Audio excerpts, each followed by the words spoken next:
Welcome to the Pop Docs Podcast. My name is Joseph. I am a doctor in degree only. And I'm Deni, and I'm a doctor in name only, and we're diagnosing the state of pop culture. We are the Pop Docs, and our clinic is now open. Welcome, listeners, to episode 3 of the Pop Docs. Whether you're listening in the morning, in the afternoon, or in the evening, we're happy to have you as part of the conversation. I am Joseph, one half of the Pop Docs, joined with my other half here, my sister, Deni. Deni, how are you doing today? I'm doing pretty awesome. Hello, all of our Pop Docs lovers. I don't know why I went there, but I did. I'm doing awesome. Hopefully that group is growing by the episode. So we have a lot of exciting stuff, I think, to talk about today. Actually, this was supposed to be our general rundown of our second episode before we were thankfully interrupted by the Wheel of Time drop from a week ago, 2 weeks ago. The weeks are blending together here, but the release date and the corresponding photos from season 2 of the Wheel of Time, both of us extremely excited. If you want to hear our discussion about the drops for the Wheel of Time season 2, check out our second episode. But that original rundown that I had alluded to begins with one of our favorite segments for each episode. Bleep! We found on the internet. I like how every week there's a variation of bleep. Like sometimes it's long, sometimes it's short, sometimes there's like emphasis on the bleep. I appreciate that. I appreciate that compliment. And I'd actually thought about trying to download some of the old dial-up noise to play as the bleep. And I was browsing through some of the various websites that offer those sounds and sound effects and music license free. And after listening to 3 or 4 of them, which I don't know why I listen to more than one, they're all basically the same sound, as you, I'm sure, recall from our youth. My ears were on the verge of bleeding. I think I might have ruptured an eardrum. So I just went back to coming up with a new every week. So that's something everyone can look forward to. See what I've come up with for that week. And now this is a lot of time spent on just giving the rundown of the episode. So after we offer each other what we found on the internet, talk a little bit about those stories or those tidbits. We actually want to talk about Dungeons and Dragons: Honor Among Thieves. Not to bury the lead, this is a movie I believe we both really enjoyed. I certainly enjoyed it. And one I think, again, we both think deserves a sequel. And so we want to talk a little bit about our love of that movie, give our review of that movie, before then turning to another ranking segment. And in this episode, we're going to be ranking our favorite fantasy science fiction creatures, beasts. And then we'll conclude, as we do each episode, talking about the books that we're currently reading. And then Deni will give an indie bookstore shout out for the episode. And I'm excited to hear where we're going in that segment for this week. So, shall we just jump right into it, Deni? Let's do it. Awesome. So, bleep, we found on the internet. Would you like to start us off, or would you like me to pitch you? I actually have 2 things I wanted to bring up and get your views on. But okay, I'll give you the floor if you want to start. Yeah, I'll go first because mine's going to be pretty short. Because my extra time in my life outside of being a working mom and a mom to a 4-year-old has been mostly consumed by all the drama from Vanderpump Rules. Oh, God. Which I knew you were going to say that. So I haven't really been paying attention to anything other than that. It's my one. Does this count as pop culture? It's one of my guilty pleasures. It's like the one thing that, reality trash TV. I watch it. I have watched it for the past 10 years it's been on. So I have watched it religiously, and with all the drama that's come out of it recently, I've just been hooked on it, as my dear husband has had to suffer through. I have watched it every single week as the finale and reunions have aired. For our listeners, more so for my own sake. Okay, I assume this is related to the, I think it's the scandal? Scandival. Did I pronounce that correct? Yes, Scandival, which is very clever. Love it. It almost sounds fake. I mean, they just took scandal and threw in some extra letters in there. It's the guy's last name. The main guy who had an affair, his name's Tom Sandoval. So they just twisted it to be Scandival, which is pretty clever. Yes. All right. So can you give me the elevator synopsis of Scandival? Because Well, I've heard thank you. about this and seen it on Twitter or whatever, in passing. And I have no idea what's going on. Well, other thank than you for it involves, sex, amusing. lies, and duplicity or something. Yes, amusing my interests here. But yes, basically two of the main characters on the show, right? Two of the main people. They ended up coming together and having an affair for what seems like 6+ months or so. But the two, Tom Sandoval and Ariana, who were the couple, they had been together for like 10 years, basically almost the whole duration of the show. And then this affair came out between Tom and Raquel. Raquel was one of Ariana's like best friends. And so it was a, big scandal in the reality TV verse. But for some reason, which no one really understands why, it made like massive news headlines. Like it ended up on CNN for some reason. And Vanderpump Rules people. What were they talking about on CNN related to this? Did you watch those segments? It was just about the affair, and that it was, these three people basically involved in this like reality TV affair. And for whatever reason, it just became like this huge news story that was covered by a bunch of news outlets. She had Ariana, the girl who unfortunately went through the affair. Wait, Ariana was the girlfriend. Girlfriend, yes. Yeah. She was the one that was cheated on. Okay. And yes. And she ended up on all these talk shows, like Today Show brought her on. I think that what's the View or something. But yeah, it just blew up into this big thing, and no one really knows why. It's a mystery, but it's juicy, and I love it. So, several questions. Okay. To spend probably more time than we really need to on Scandival and Vanderpump Rules. These three people are on this show. Yes. And this show, if I recall, because I have in passing seen a few scenes when you've had on TV, is all about some bar or restaurant in, I think, Vegas, where these people work. It's in West Hollywood. It's called Sir. Oh, yes. Okay. Completely wrong state and place. Yeah. They go to Vegas a lot, so it's understandable. Must have been the scenes I caught. Yes. So that's basically the synopsis, is that, back in the day, Lisa Vanderpump, who was actually one of the Real Housewives on not Beverly Hills.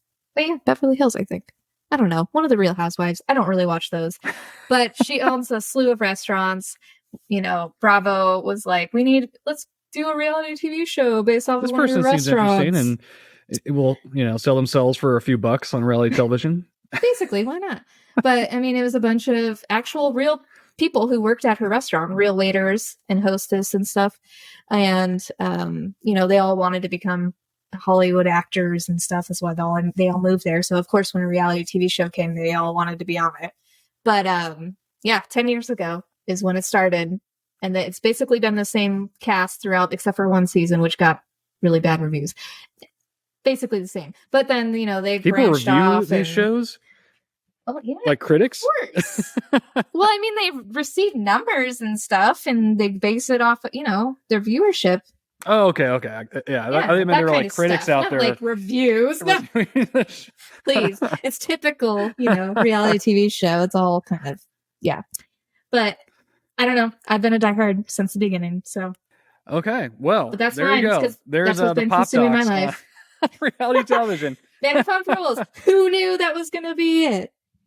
Well, I'm looking forward to when the next season debuts, and you can keep us all abreast of the news and the scandals and the affairs and the cattiness.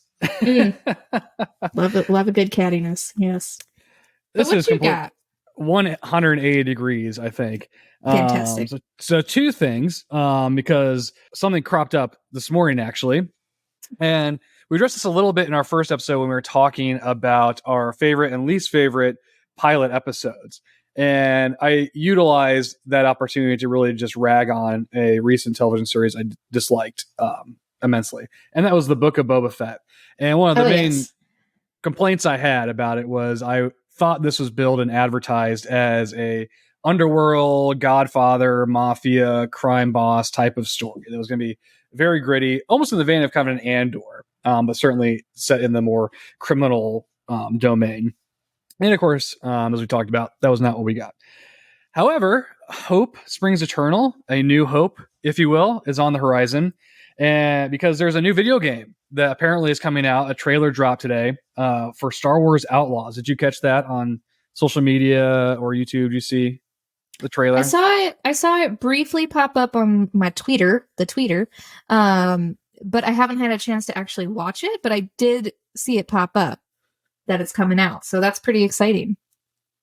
The trailer was really good. It's just amazing the quality of video game trailers these days. Such cinematic feels.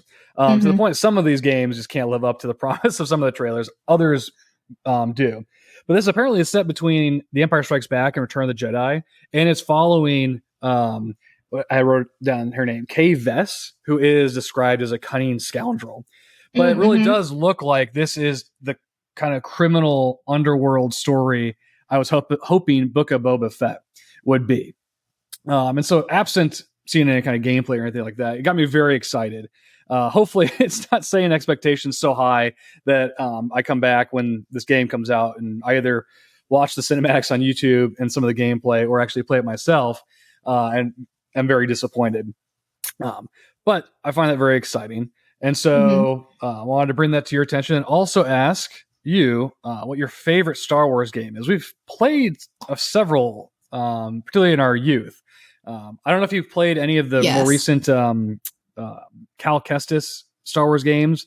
It's Fallen Order and Survivor, I think. Jedi Survivor, something like that. They were pretty good. I dabbled in a few of them. But certainly, I think we both played. You played both Rogue Squadron and Shadow of the Empire. Yes. When we had it, right? Did you enjoy the Star Wars games? Yes. I really liked, I still have our Rogue Squadron. Good Lord. Sorry. Excuse me. I still have our Rogue Squadron N64 game. I still have that. Yes. I played it not too long ago, actually. Rob, got out our N64 and I was playing that and Ocarina of Time a little bit. I basically play Ocarina of Time every single year, at least once. Never Majora's Mask. Never Majora's Mask. That's not my favorite. No, it's not my favorite. After Ocarina. Yeah, the Ocarina of Time for sure. I definitely play that. But so I play Rogue Squadron occasionally. It's not my favorite though, although I do really like it. My favorite one, probably just because of the memories of playing it and then also playing it in arcades, is the pod racing one. Which my God. Yes. Which I'm blanking on the actual name of it. Let me see. It was probably something Star Wars pod racing. I don't basically. Yeah. Some of these titles don't leave much to the imagination. I remember renting that. I forget for which console, but I know we rented it back in the day. Yeah, that was a blast. That and Mario Kart, two of the best racing games I think I've ever played. I loved playing it in the it just says like Star Wars Arcade Racer. That could be it. That's maybe what it is. But yeah, actually at the arcade, because you're actually sitting in like the pod racer, and you actually do like the controls and control it that way. That was so much fun. I just thought that was so cool, especially considering episode 1 was the Star Wars that we grew up with. Like it was the first one we saw in theaters, and so to be able to like actually kind of pod race, because that's like one of the best scenes in the movies, was just so cool to me. So I thought that was so fun, and I actually think Rob and I ended up buying that from a con one year, and we actually have that for the N64 too, I think. Oh my gosh. Correctly. If you do, we got to bust that out. I'm pretty sure we do. I'd have to ask him, but that one's probably my favorite. What about you? What's one of your favorites? Probably Rogue Squadron.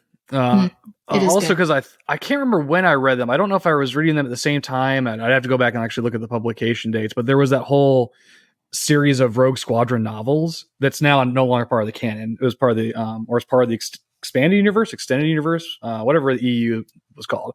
And I loved those novels, and I just loved piloting the various ships and the different along the different worlds and whatnot. Although I have to say I did completely forget about the pod racing game, and the pod racing game was very fun. But I still think I would rather play Rogue Squad if I had to choose between the two, which is sometimes how I choose my favorite thing.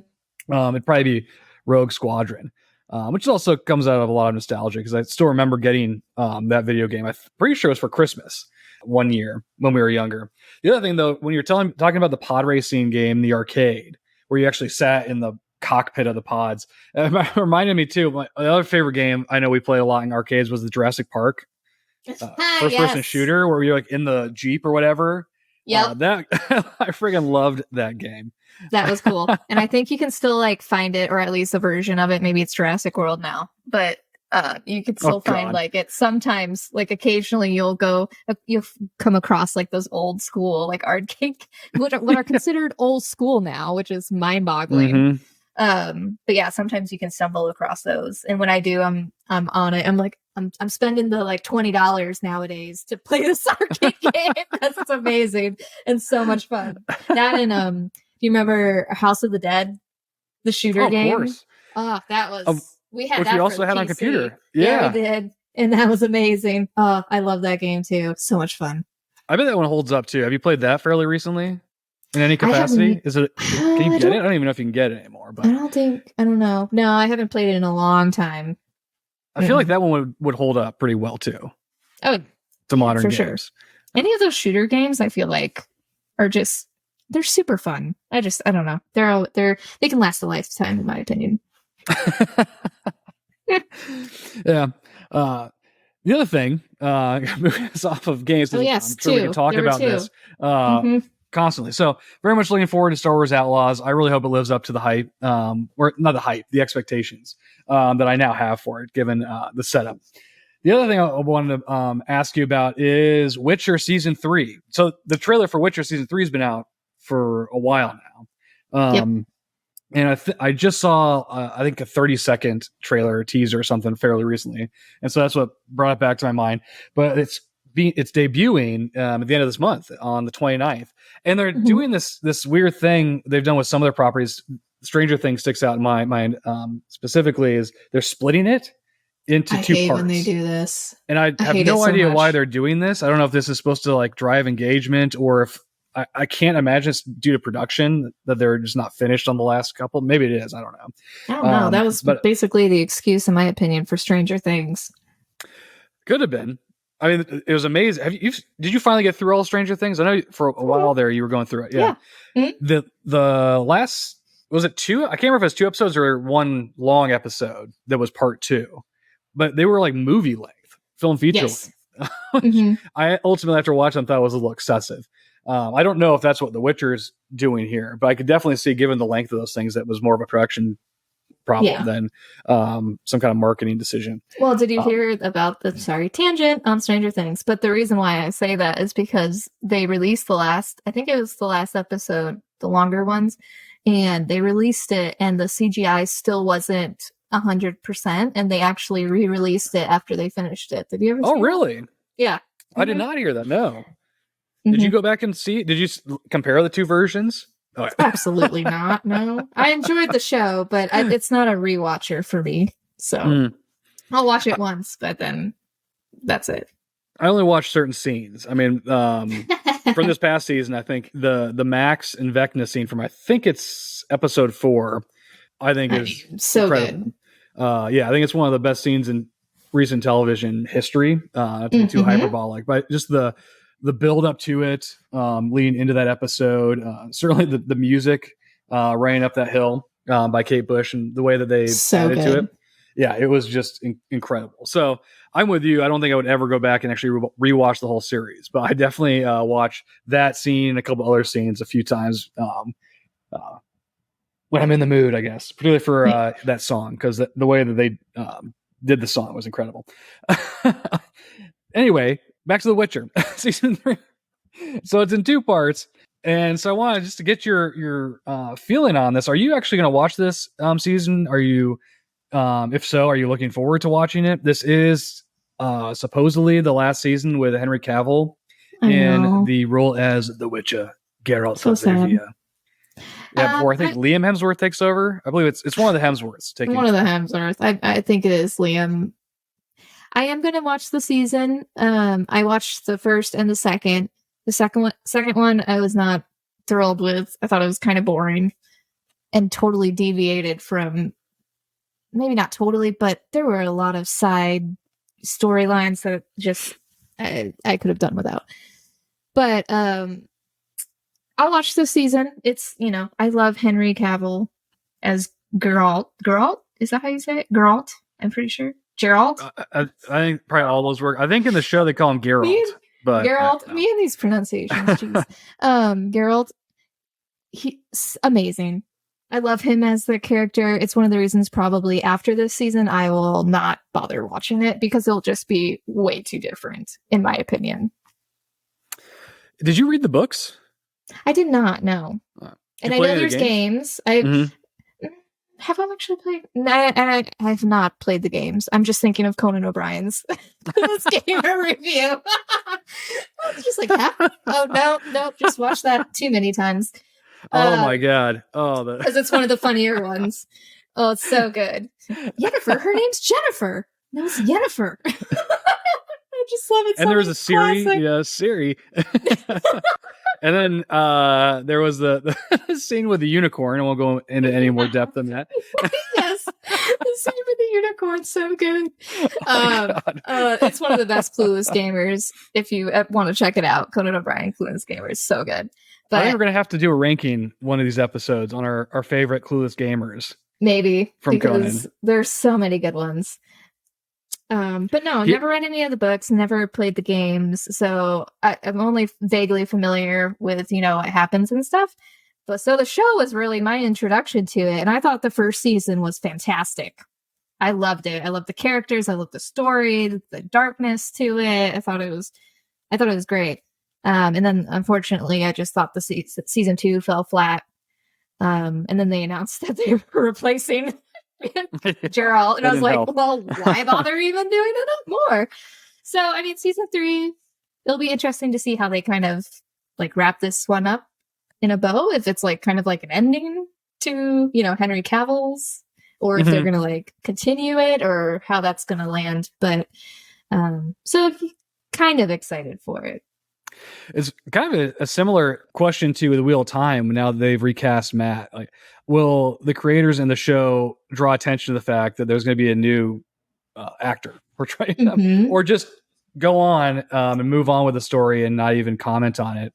And so it will be interesting to see if he, as you said, if Henry Cavill gets a conclusion of some form to the story. I think I wouldn't mind that. I've not read the novels.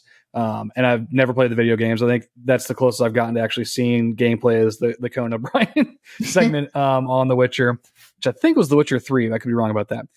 So I don't know any of the backstory. All I have are the shows. And I say shows because I actually did watch Witcher Blood Origin. Did you check that out? No. God awful. Thank God I didn't waste my time on it. Yeah. If that's the first piece of Witcher content that someone unfamiliar with the franchise watched, they'd never watch it again. I mean, it wasn't good. It was terrible. Luckily, there's only like 4 episodes, so it wasn't too much of a commitment. But I'm like you, actually. I wonder if we're also in a minority in liking the first season more than the second one. It was a struggle for me to get through the second one. I voluntarily split that into several parts because I would watch a couple episodes, just lose focus, fall asleep. Realize there are other things I could be doing with my life than watching this show. But I got through it eventually. And there were still some parts, it's kind of like Stranger Things, where there's some scenes that I think are really cool. I really did love the first season, notwithstanding all the timeline issues. Not really issues. It's just trying to figure out the device that they're using to tell this story. But once I figure out that element of it, I really enjoyed that first season. And so hopefully this third season can recapture that magic. Yeah. The other question is, should we, do reviews of these episodes? This is going to be, I think, the first kind of fantasy sci-fi series that will be debuting while the Pop Docs are doing podcasting. So would you want to talk about in spoilery detail? Because, I'm sure we really have to get into what's happening. Really give our unvarnished opinions. Yeah, we can totally do that. I think that would be fun. and whether or not we'd actually, once we get to the end of the first part, have they sold us enough that we're actually going to finish it? Move on to That's the true. next thing. They'd be like, okay, we got to the halfway point. Do we continue? Yeah. Sweet. That's too funny. Yeah. So I guess we got some content coming up. Thank you, Netflix. Thank you, Henry. And the others on the show. He's the only name I actually know from everybody on the show. So, yeah, he's the only one that gets a personalized shout out. So those are my two pieces. I think those are two really interesting things coming up that I've found on social media, on the internet. Anything else that you had in your notes? Anything else you want to talk about? Nope, not for that. Okay. I'm good on that. And so with that, we're going to turn to our next segment. This is our first review of anything, I believe, in the 3 episodes that we've done. And this is going to be a movie review for Dungeons and Dragons Honor Among Thieves. This is the Dungeons and Dragons movie that came out, I believe, last year. Now, maybe early this year. It's the most recent one. It's not that dreadful Dungeons and Dragons movies from decades past, even though in that particular movie, I really did like Jeremy Irons just chewing up scenery in that movie. So it is worth a watch just for him. But we're not here to talk about the first one. It came out this year, by the way. It came out in March. Oh my gosh. I can't tell time. So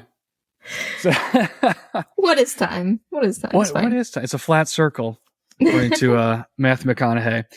And I don't know which part of that circumference we're on. Look at me dropping geometric vernacular. I know circles. Anyway, this is completely off track. Let's pull ourselves back onto that track, or at least pull myself back on this track. So, Dungeons and Dragons Honor Among Thieves. I forgot to pull up, so let me do that. The synopsis of this particular movie, as well as the main characters that they have listed. I think here it is. Okay. So this is actually from a Paramount website. I believe this can now be found on Paramount Plus. Right, Deni? Is that where you watched it most recently, even though we saw it in theaters? Correct. Paramount Plus. Streaming now. There you go. So the brief synopsis for this is: a charming thief and a band of unlikely adventurers undertake an epic heist to retrieve a lost relic. But things go dangerously awry when they run afoul of the wrong people. In this hilarious and action-packed adventure, featuring among others Chris Pine, Michelle Rodriguez, Regé Jean Page. Did I pronounce that right? I think so. You're asking the wrong person because my pronunciation sucks. Just call him the Duke. I like Bridgerton better. You can call him. Okay, fine. Maybe the Bridgerton Duke. I don't know. As well as Justice Smith, Sophia Lillis, and Hugh Grant. So, just to kind of give some structure to the review, thought we could each share our thoughts first on the plot of the movie, and then the characters, and then final thoughts and a rating. What you would rate this movie, and would you recommend it? So, Deni, the plot. What'd you think of it? Did you like it? What are your thoughts? I loved it. It was everything I could expect from a fantasy adventure. A band of misfits that come together and just go on a wild adventure to defeat evil. And in the end, get goodness out of it, learn a lesson, save the day, blah, blah, blah, blah. It's basically all of that wrapped into just one really fun adventure. I thought it was just really, really fun. The humor was there. I know we're going to talk about the characters in a second, but just from a storyline overall, it was a little predictable. You kind of expected to know what happened. But overall, I thought it just was really, really a fun adventure. Mm-hmm. Mm-hmm. Have you ever played? I think they're called tabletop games, tabletop gaming. I know there's a specific term for that, but have you ever played Dungeons and Dragons, something akin to Dungeons and Dragons? I have not. I've never played it. It's not really something. It's funny because a lot of people would be like, I would expect you to like that just because I love fantasy and stuff. And I love the idea of Dungeons and Dragons and tabletop games like that. But I myself, I don't think I have the the personality to like keep that kind of game going and coming up with scenarios and stuff like that and role playing characters. I don't have the bandwidth in my brain to do that. I applaud people who do because it looks like lots and lots of fun. And I think it would be fun just to kind of like sit in and watch one day. My boss actually plays Dungeons and Dragons. I didn't know Yeah. that.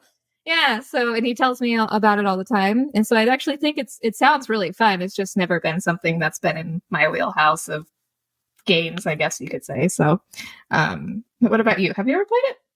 No, I've not. Obviously, we've played kind of virtual forms of it through MMORPGs, which I think I've heard are kind of the virtual forms of like a D&D type of campaign. Some nuances and differences, but no. I mean, ultimately, one of the reasons I asked the question is I think probably for those that have not played it, have seen trailers for this, do they need to have some prior knowledge of the game or have played the game, experience with the game to understand this movie and enjoy the movie? I would say no. Question. I would say no. Too. Yeah. I feel like if you like just fun adventures and characters and fantasy creatures and stuff like that, I think you can follow along pretty easily. It's a fight of good against evil, basically. And, the good will most likely come out on top. Maybe. Yeah, and I think, for my own view of it, as I think you characterize it perfectly, this is a very typical setup for a fantasy story with the kind of scoundrel thief. Oh, this is like a scoundrel-heavy podcast today between Star Wars Outlaws and Dungeons & Dragons, not intended. With a band of characters with their own quirks, but also the own strengths that they bring to the team. And a lot of the stops along the way felt very typical for a story of this kind.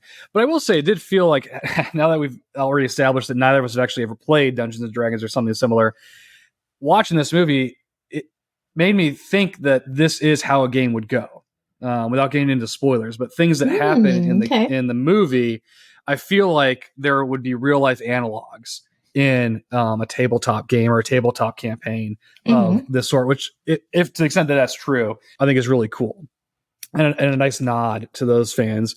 And even if it's not true, it didn't take me out of the movie at all, because I agree with you that you don't need to have prior experience with D&D to enjoy this movie, or certainly to understand it either. But this is one of the places I do have probably my strongest criticism. It's not even that strong of a criticism.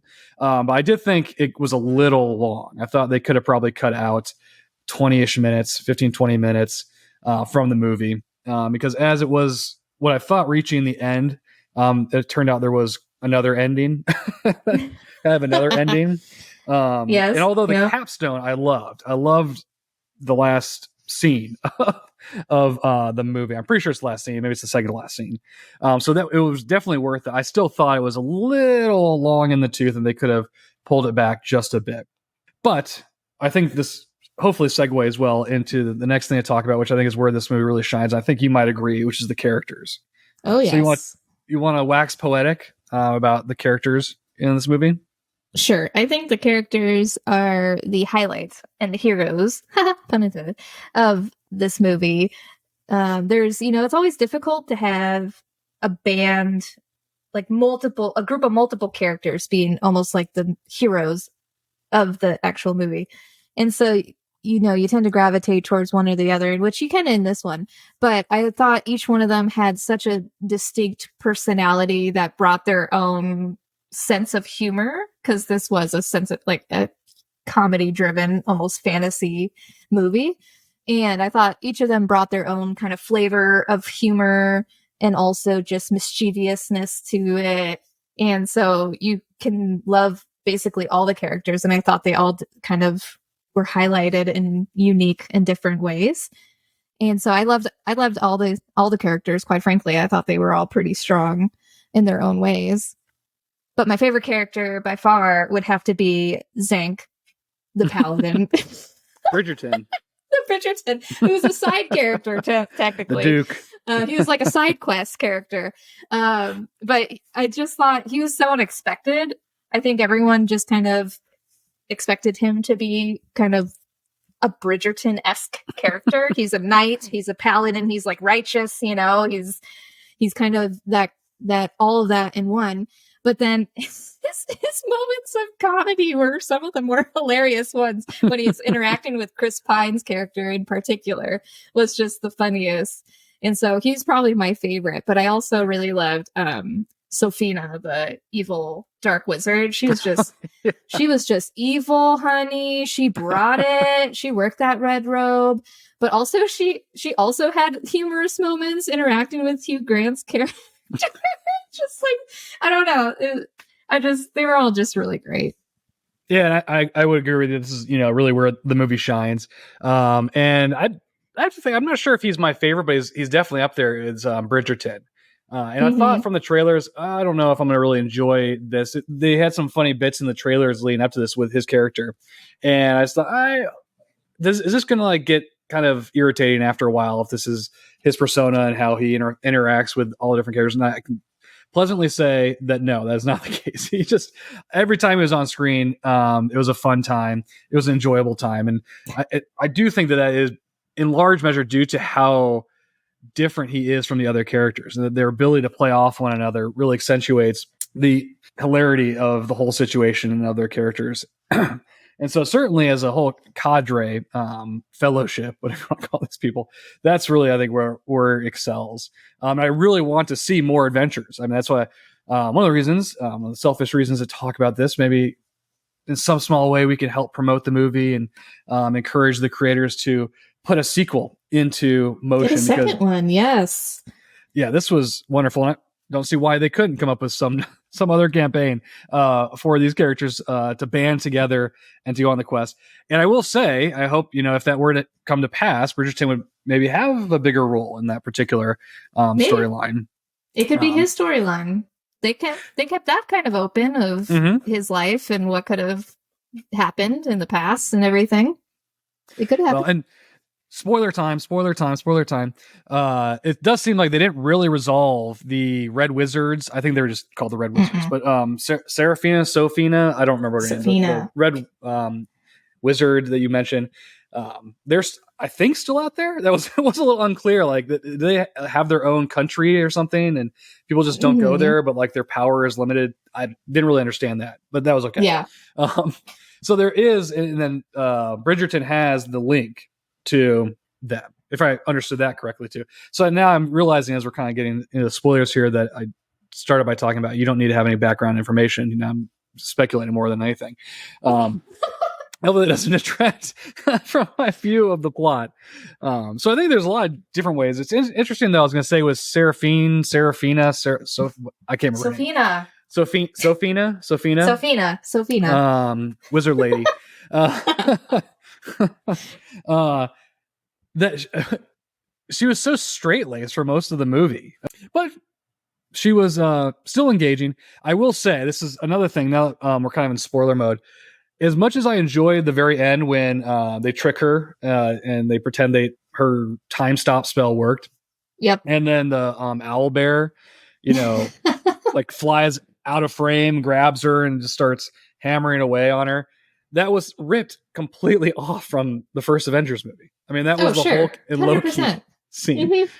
And I just thought, I think I'm enjoying this, but this is also a complete ripoff. So, should I be enjoying this scene? I don't know.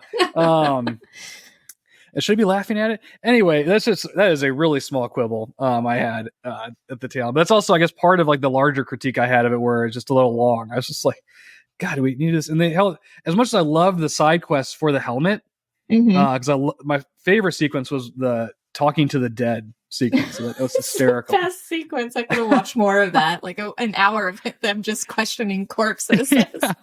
It was so funny. But that's one like scene in a whole sequence of scenes to get this helmet that they use for one scene. Yep. That lasted like 30 seconds. Like, I wish in the end, if we spent so much time doing all that, I wish it would have been a little more meaningful. So that was kind of where I was like, okay, this movie's a little long here. I think we could have probably cut a little bit out as well than that. Sure. Any spoiler thoughts you want to mention before we get to our rating? I don't think so, but I think that also like all the side tangent kind of things almost that made it seem maybe a little long, I imagine probably happens during a real Dungeons and Dragons tabletop game. You know, they end up in like a cave just trying to find this one item, and they probably spend like a whole duration of a game inside that cave just trying to like defeat the troll, but then find the chest, but the chest is buried, so you know, then you have to go find this over here. It's like I just imagine that's probably like what actually happens during bouncing into walls in the game. Dark. Yeah, exactly. Yeah, so I don't know. One question I had, so this is this, do you know, is this in the Forgotten Realms continuity? Is Forgotten Realms Dungeons and Dragons, or is that separate?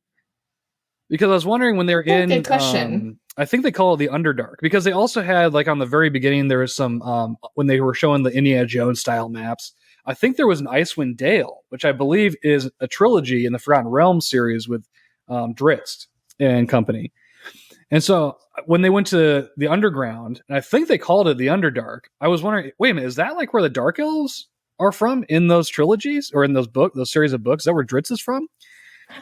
You know, I'm looking, and it does appear to be, Forgotten Realms does appear to be a campaign setting for Dungeons and Dragons. Oh my gosh, I need a Drizzt adaptation. Then I would love that.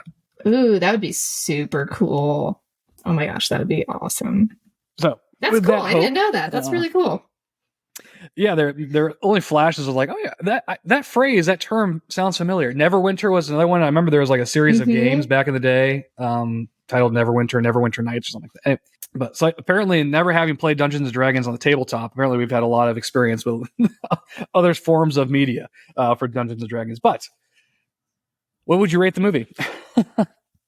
I'm going to give it if we're rating out a scale of 1 to 10, I'm going to give it a solid 9. Mainly because it is predictable. Like every step of the way was basically predictable. But other than that, really fun movie. Definitely should watch it. It's a great movie to put on in the background too, if you've already seen it, just for good laughs and chuckles. But I really enjoyed it. So solid 9. I can't believe you didn't give it a decimal point. I was close to giving a decimal point, but I went with a 9 this time. 9.0. Repeating. There you go. 9.0. I'm going to give it an 8.5. Okay. To be a little different. Love the movie. Like I said, that's really mostly coming from just the length of it. That was just a little too long and dragged a little bit. But as I also mentioned earlier, I would love to see a sequel and a spinoff. Now that it seems like this is in the same universe as Drizzt and those series of novels. So huge recommend. Listeners, check it out if you haven't. Talk about it. Try and get a sequel moving forward, because I think we both really want to see a sequel. Mm-hmm. Okay, well, we have some time still to do our rankings. Rankings. Top 5 fantasy, sci-fi, creatures, beasts, what have you. I think I'm trying to think of, oh my god, the phrase just escaped me. Because of the time, with reflection on the time, let's just do top 3. So sounds good. We had originally we're going to do top 5, but we'll limit it to the top 3. Would you like to get us started? Sure. I am going to begin with my number 3. Number 3 is the Pale Man, or quite frankly, any of the creatures from Pan's Labyrinth.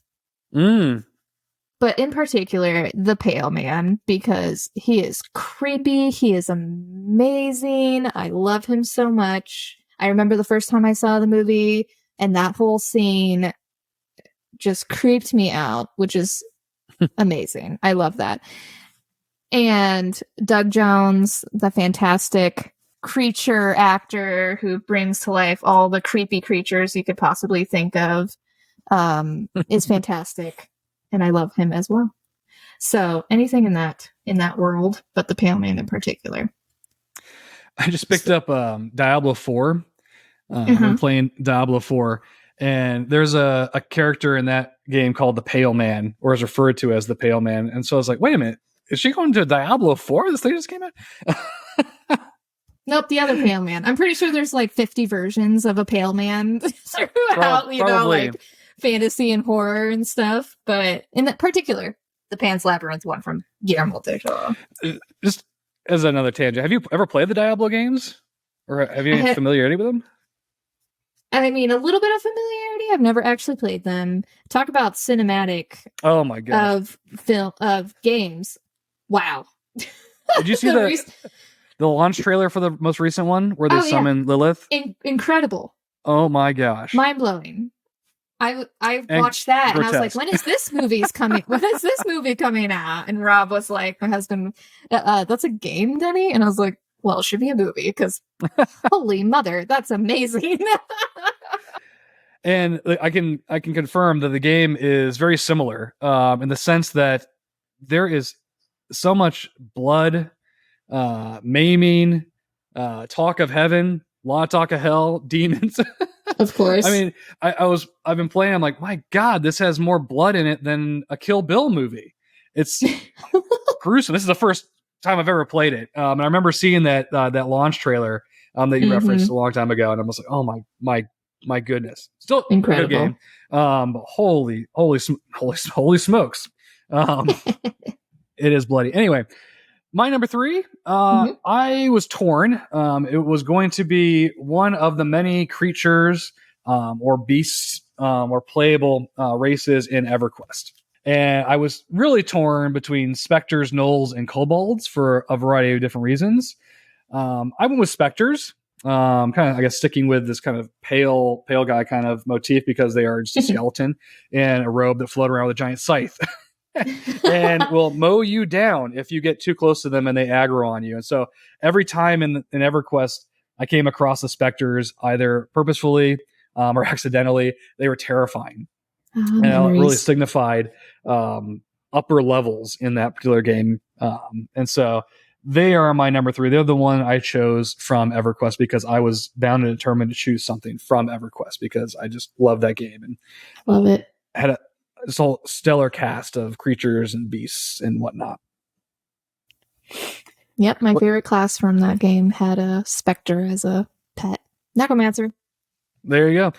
Oh my gosh, yeah, that was level 50, I think, or at least initially. I know it was really high level. It was high level. You get it. Yeah, you had to be high level. I also thought about putting the Ixar down because they're just a cool playable race in that game. Very cool. And I know I've frequently seen your little Ixar statue that you. My little guy. My little action very cool figure. Looking. Yeah. Mm-hmm. I wish I still had the box for it, but I don't. Unfortunately, I just have the character. It's not minted box. You know how long ago I got God. that? I was like super young when I got that Ixar. When EverQuest was actually a thing. It's not exactly a thing anymore. Okay, so let's move on to number 2. Okay, go for it. My number 2, actually sticking with the game motif, but going into the World of Warcraft realm. I'm going with the Murlocs. Oh God. What do they sound like again? That's what I imagine that that language kind of sounds like. But that's a terrible representation of them, I'm sure. But I love Murlocs. I just think they're hilarious. They're kind of like Froglocks from EverQuest. Oh, very similar vein, linkage. Right? And I don't know, they just always cracked me up. I remember the first time playing the game and killing them and stuff, and it was just like, it just cracked me up, and I thought it was so funny. And I own a bunch of like the little stuffed plushies that Blizzard has come out with. I got Funko Pops of them. They're a hoot, and I just think they're so funny. And I always loved that the names of the Murlocs, or at least the ones that had like official names, was always just a series of letters, like their own language. Yeah, like just silly nonsense. It never made any sense. Do you know, is Blizzard going to be at Comic-Con again this year? Have you seen anything about a presence? I haven't seen anything official, but they're always there, no matter what. They've never not gone. So I imagine they'll probably have their booth up and be selling merch per usual. I don't know if they can ever beat that Lich King ice cream shop that they had the one year where you go amazing. In and take a picture with the Lich King. They should do something for Diablo, quite frankly. Oh my gosh, I don't think I'd want to go in there. I would. Be And I would horrifying. in a heartbeat, but they've been doing so much marketing for that game. They Mhm. should just continue it on through San Diego. Come on, let's go. I'll be there in a heartbeat. Well, if they do, I definitely want to hear about it. I think that'd be Definitely.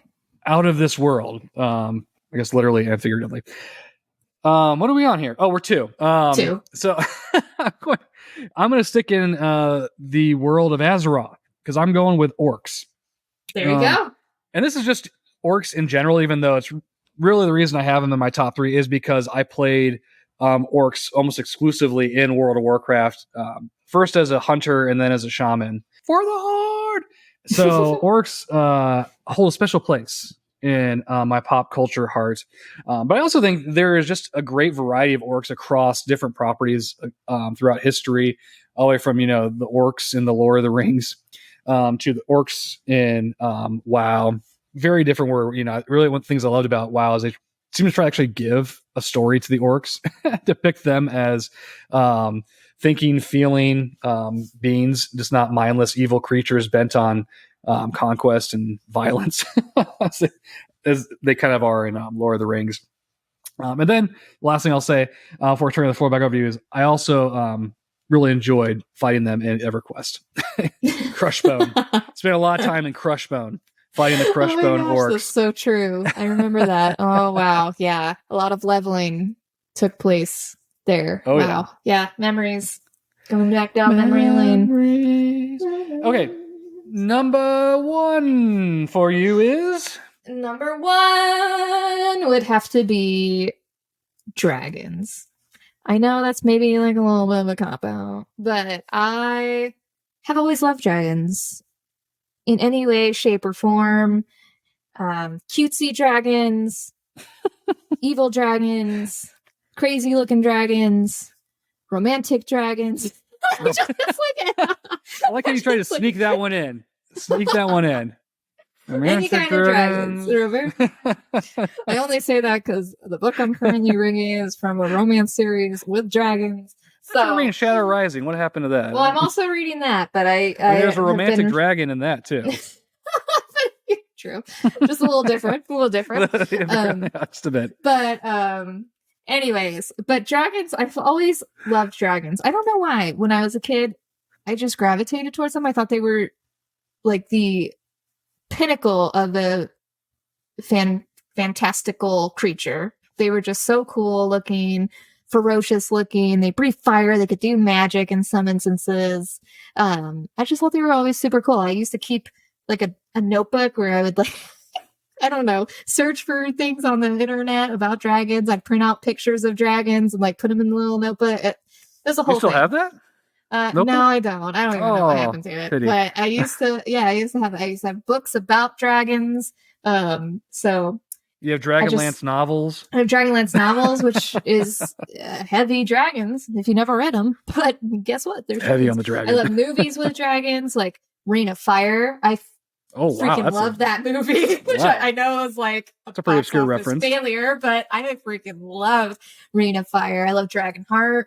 Like, oh my god! But who doesn't love Dragonheart? I mean, this is just fantastic. Have you seen any of the sequels to Dragonheart? No, I have not. I know there's a bunch, but I've only ever watched the true one and true. The true Sean Connery. Sean Connery. So I just love dragons. Always have, and probably always will. I read books about dragons to my daughter Lily now. Dragons love tacos. Dragons are the plush, worst. Right? Didn't the plush come with that? We have a plush, a little red dragon plush that's holding a taco. So good. I just love dragons. I think they're both hilarious, but also can be quite ferocious in the fantasy realm. What's your favorite dragon? You just list off a whole slew. Oh my gosh, so many good ones. But I would have to say, I mean, there were a bunch that were really cool speaking about EverQuest, because EverQuest has a bunch of dragons. Mm-hmm. I always thought Lady Vox was really cool. Is it Lady Vox? I'm pretty sure. That sounds very familiar. That wasn't the one up north, like in the ice cavern, was it? Yes, that's the one I'm thinking of. Lady Vox, yes, of course. Yeah. I always thought Lady Vox was super cool, mainly because of her name was like super cool. Like Lady Vox. I mean, they named a website after her. So a frost dragon. I thought she was super cool. I always thought that was nifty. And so I enjoy that one. But also I think going back to like the Dragonlance books, I'm probably going to butcher this name, but the like number one evil dark goddess of the books was Queen Takhisis. And she was a dragon? She was a 5-headed dragon. Oh my god. Each head represented the different color dragons. And but she was like the evil dark goddess. And I thought that was always really cool. A 5-headed dragon. That's pretty badass. And she's a dark goddess. Pretty nifty. There you go. But as far as you know, she's not a romantic dragon, so. I mean, not to my knowledge. She could shapeshift though, and she would shapeshift into like this, gorgeous bombshell woman. So, I mean, I guess maybe there's probably some romance here and there, but. Well, it's interesting. I never actually read any of the Dragonlance novels. One of these days, I should probably crack the cover on a few of those. Yeah, you should try one and let me know what you think. I mean, that is like pure fantasy. It is pure fantasy. Nothing wrong with that. So it is all about, dragons, elves, halflings, all the good stuff. Yeah. I'm sure I would still enjoy it. I mean, it sounds very similar to kind of like the Forgotten Realms stuff, which I really enjoyed. So what's your number one? I put it under familiars. This is really like animal companions, pets. So certainly speaking of the Drit's books, his panther companion, I want to say Guinevere. I don't know if that's how they intended it to be pronounced, but I've always loved those types of relationships that exist between characters and having these different familiars. The reason I used familiar was going back to EverQuest. I think it was enchanters speaking of dragons, I think they actually got like a little dragon pet that flew around with them. Rangers got to have wolves and whatnot. Going back to WoW, my hunter had a tiger pet who I named Norton after our cat. Shout out to Norton. Little Norton. And so I've always just loved reading those types of stories, those relationships, having those types of classes in various video games and whatnot. So animal companions, familiars, that's my number one fantasy, probably say fantasy creature. I guess they could be in sci-fi too. Fantasy sci-fi. Yeah, creature, I mean, like little robots sometimes are like little familiars, like little robots and stuff. I don't like robots. No. Okay, fine. No Wallies. No Wallies. Aw, for me at least. That's only for me. So, yeah. Anything else? Any honorable mentions you want to throw out there real quick before we talk about the books we're reading? A couple of honorable mentions on my side are probably Pygmy Puffs from Harry Potter because they're fluffy and cute. That's another plushie you have, right? Another plushie. I got a lot of plushies. And then probably, and this is I think on your list too, just coming out of Wheel of Time was the Myrddraal. Oh yeah. Speaking of pale people again. But got a trend there. But yeah, they're just creepy AF. And I love them. Yeah, so I wanted to give a shout out to Jawas. One of the first creatures we see in Star Wars, but also because at your wedding you had a Jawa themed drink, which was delicious. It was the Utini, right? Wasn't that what you called it? It was called the Utini. Yeah. The other two I had were Yerks, I think is how they're pronounced, or Slither slugs from the movie Slither. Yerks being from Animorphs. This alien creature race that can take over your body and your mind and whatever. I thought they were terrifying, both in Animorphs as well as definitely in Slither. Definitely in Slither. Oh, that movie's so duh. But I love it. That movie's great. Great cast. James Gunn, if I'm not mistaken, wrote and directed it. I believe you are correct. Yes. Nathan Fillion. Oh. Listeners, if you've not seen Slither, go see Slither. It's better than the Guardians movies. But that's my hot take for the episode. And then the last one I was going to mention is something from the Cosmere, which hopefully is a segue to the next segment, as we'll see, is the Inquisitors from the Mistborn series of books. They are terrifying. They have incredible powers. They are basically the enforcers of this autocrat's rule in the world. The name being the Lord Ruler. They enforce the Lord Ruler's will. And one of the distinctive aspects of their appearance, at least, that make them terrifying is they have these metal spikes jammed through their eye sockets. It's terrifying. So creepy. Give them a shout out too here on the Pop Talks. Okay, but let's end our episode here with two of our favorite segments. First, books we are reading. Deni, I think you allude at different points throughout this episode as what you're reading, but go ahead and tell the listeners what you're currently reading. I am reading 2 books, actually, at the moment. I am thick into The Shadow Rising, the 4th book of the Wheel of Time series. It's just taken me a while to get through. It's very tiny text on like 700 pages. And so it's taken me a little bit to get through it. But it is really, really good, and I am enjoying it. But also, in between that, I'm reading a book called Hot Blooded, and it is one of my... I start to giggle because it just sounds ridiculous when I describe it, but I love it.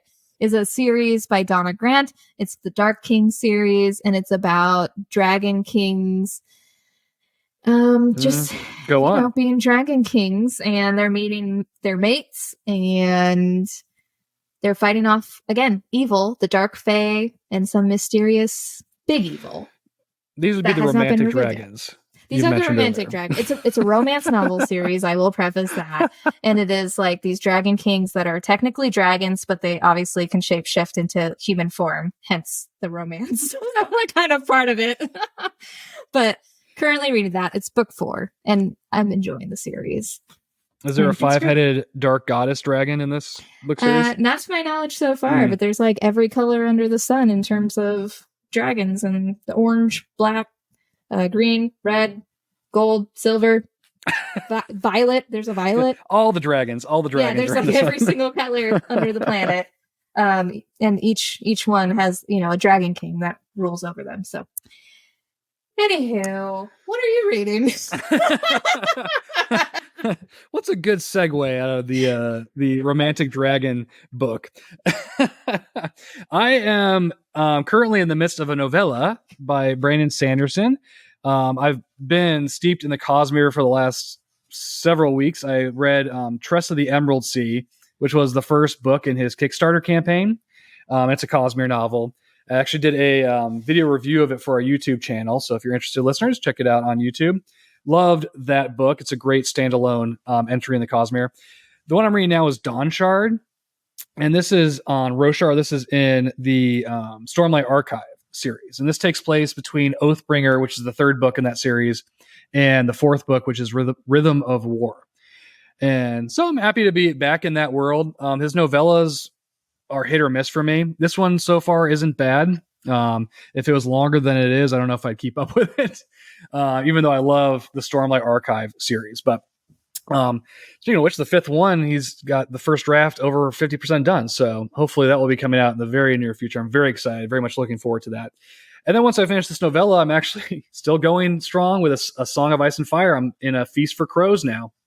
Awesome. Finished Storm of Swords. And I'm just dreading every page I turn because I know A Dance with Dragons is waiting for me. And I'll say it charitably, heard mixed things about that particular book. So I'm kind of dreading getting to A Dance with Dragons, although I will read it, even though I may never read the end of this story because he's very slow in writing it. I seem interested in other things going on creatively in his life.